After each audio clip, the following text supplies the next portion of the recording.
Sa nakaraang video, matapos ibigay sa Panday ang mga kinakailangang materyales para sa pinapagawa niyang espada, ay nakipag-usap naman siya sa isang ahente na nagngangalang Park Sang-wook para sa pagpapagawa ng bahay at pagbili ng lupa. Ngunit nagtataka si Sang-wook sa sinasabi ni Do-jun na hindi daw ligtas ang Gangnam katulad ng sinasabi ng iba. Ngayon naman sa Kabanata 46, katulad ng inaasahan, ay nagtataka si Sang-wook sa mga pinagsasabi ni Do-jun. Ano ang ibig mong sabihin na pag-asa lamang iyon ng mga tao? Pagtatakang tanong ni Sang-wook. Muling hinigop ni Do-jun ang kanyang kape, malalim sa pag-iisip. Sa isipan, ay ipinaliwanag niya na ang pag-aakala ng mga tao na ligtas ang Gangnam, ay isa lamang ilusyon na ginawa ng media. Idinagdag niya pa na ang katotohanang walang lumilitaw na rift zone sa Gangnam ay tanging nagkataon lamang. Inihalin tulad niya ang mundong ito sa nawasak niyang mundo sa nakaraan niyang buhay. Inilarawan niya na kahit sa nawasak na mundo, ay tanging ang sistema lamang ang pinagkaiba. Kahit saang parte man ito ng mundo, sa lugar man na maraming tao, o sa bulubundukin na tanging mga hayop lamang ang naroon.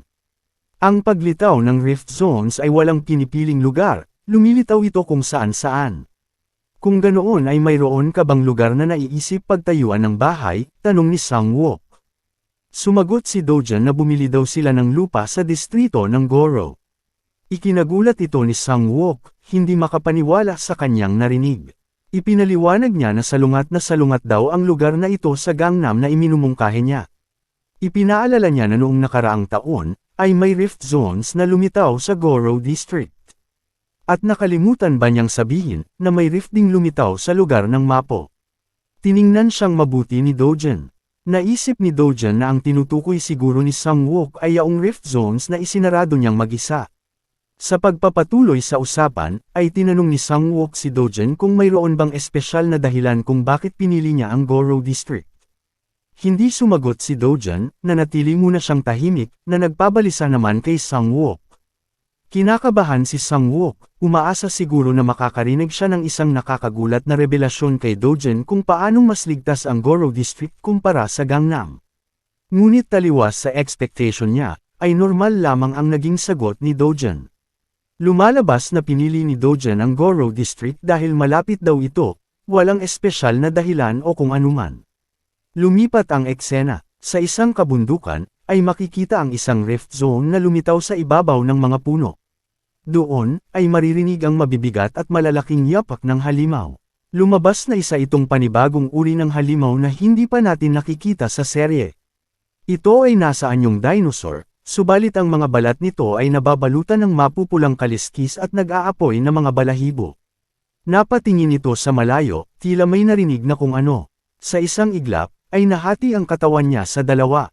Ang salarin ay walang iba kundi si Do-jun, ang tinaguriang Sword God. At sa wakas, ay gumagamit na nga siya ng espada. Lumitaw ang isang ngiti sa mukha ni Do-jun, tumatalsak ang dugo ng mga halimaw ngunit natutuwa pa rin siya sa resulta. Hawak niya ngayon, ay isang napakahabang espada. Halos 1.5 metro ang haba nito, nababalutan ng nag-aapoy na mana.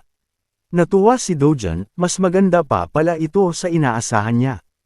Habang pinagmamasdan ito, ay bumalik sa kanyang alaala ang oras na ibinigay ito sa kanya ng matanda. Sa oras na iyon, ay hindi niya makakalimutan ang muka ng matanda. Puno ito ng hindi matatawarang ligaya, na para bang bata na ipinagyayabang ang bago niyang laruan. Buong confidence kong masasabi na ito ang pinakadakilang obra maestra na nagawa ko sa buong buhay ko, bulalas ng matanda. Nang tanungin siya ni Do-jun kung magkano ang magiging kabayaran nito, ay mariing tumanggi ang matanda.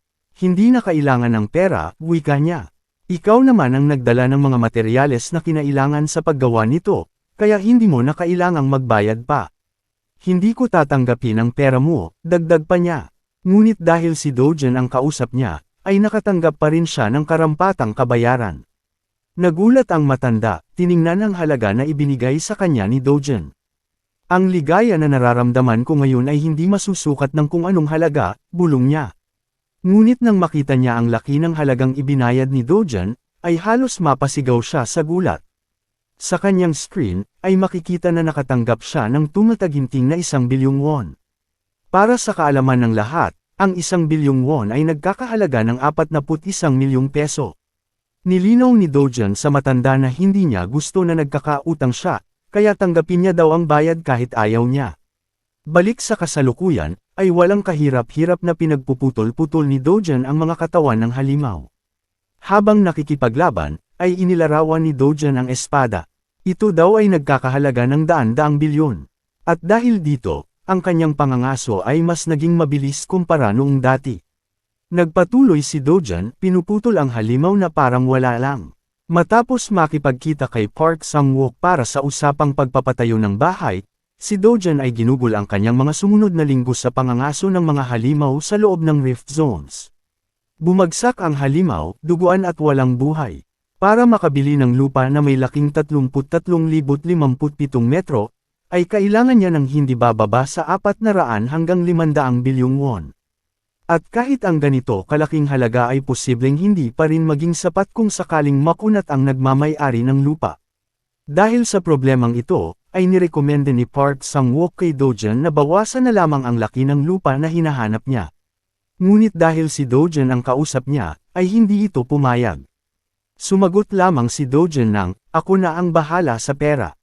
Matapos ang mahabang pakikipaglaban sa mga halimaw na mukhang dinosaur, ay matagumpay nang naisarado ni Dojan ang rift.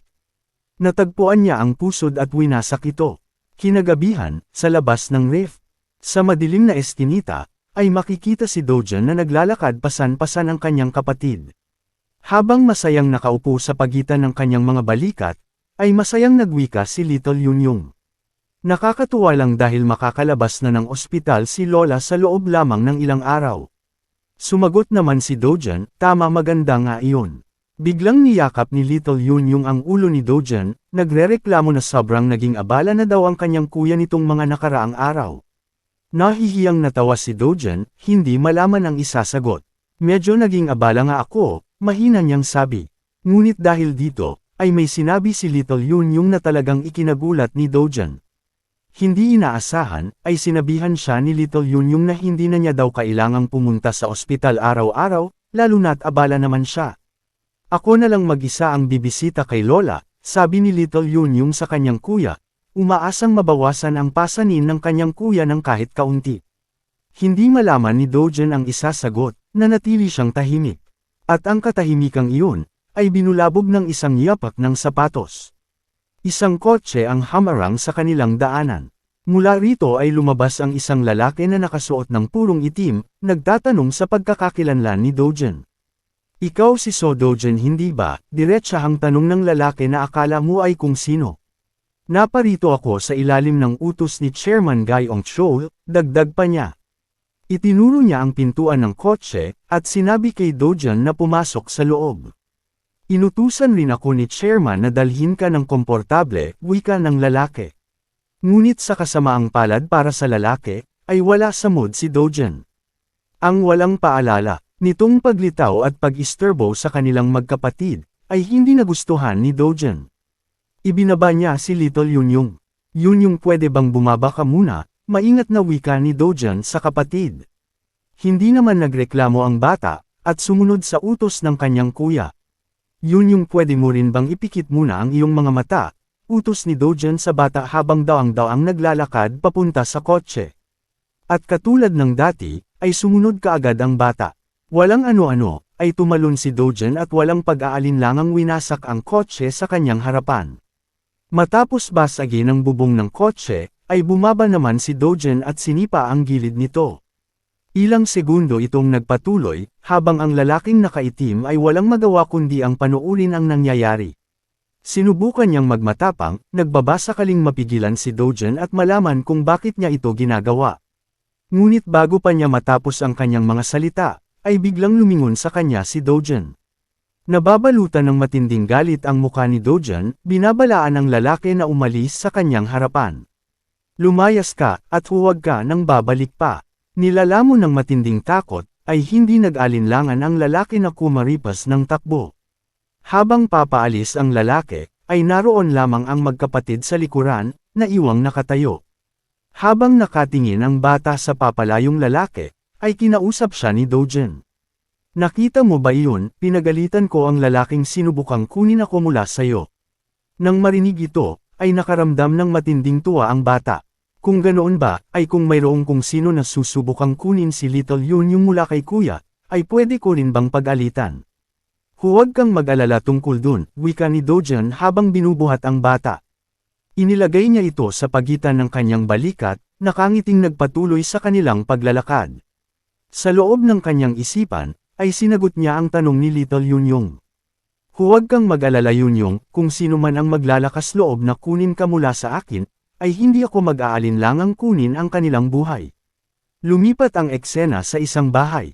Doon, ay makikita ang mga mararangyang pagkain at inumin na nakahanda sa mesa. May isang boses ang nagsalita, narinig ko na si Dojan daw ay bibili ng bahay sa Goro District. Makikita na ang nag-uusap ay walang iba kundi si Hyun Juyon at si Jung Injo.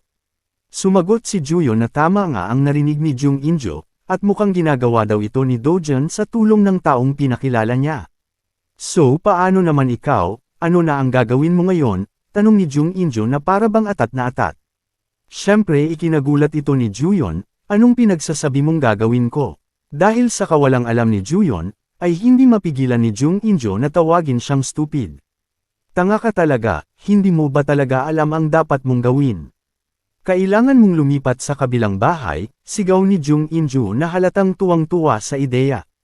Kailangan mong maging ang babaeng nakatira sa kabilang bahay, ang babaeng nakatira ng mag-isa.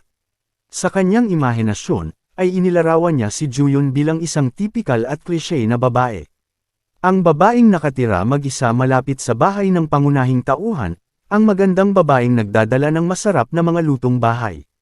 Nababaliw ka na ba, sigaw ni Juyon sa mga walang kabuluhang pantasya ng kanyang kaibigan. Subalit hindi pa rin nagpapigil si Jung Injo, sinabi niya. Para saan pa yang mga perang iniipon mo, ito na ang tamang pagkakataon. At dito na nagtapos ang kabanata, sa gabing puno ng ingay ng mga babaeng magkaibigan.